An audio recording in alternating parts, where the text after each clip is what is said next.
First thing we need to do to survive the chaos in the world is fix our eyes on Jesus. And that was so prominent in our worship service today. Teach your kids to love and look at Jesus. I got this picture up here of Elias, my grandson.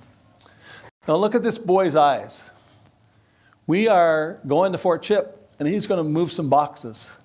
And I said, Elias, do you want to go up front?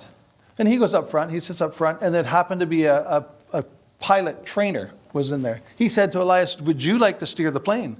Elias goes, so he said, go ahead and steer it. So Elias puts his hands on this thing, and all of a sudden he said, turn to the left. And Elias turns to the left, and the plane banks to the left. So now turn it straight. Bank right, turn right. And the whole time, Elias never, oh, please leave that picture up.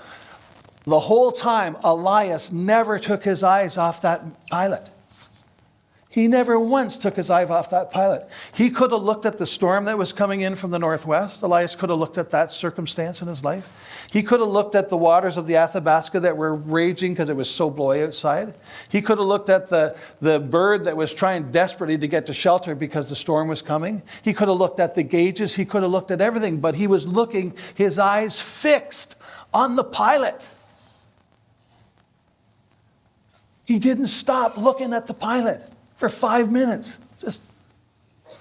This is what God is calling us to do, to call our children to look at Christ in the circumstances of your world, the circumstances of your what's going on, good situations, bad situations. Keep your eyes fixed on Jesus. He's the one that started your life. He's the one that will be with you in the storm. He's the one that will take you safely to the shore to land your plane.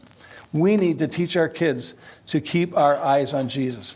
All right, so we love God. If we love God, that means that we're going to love people too. Matthew 24 says, love. Jesus quoted that great commandment. He's to love the Lord your God with all your heart, your soul, your mind, and your strength, and love your neighbor as yourself. God wants us to be lovers of people, and that came out so well in the worship today, so well in the prayer before. We need to care for people and give people our attention. Simon Weil said, attention is the purest form of generosity.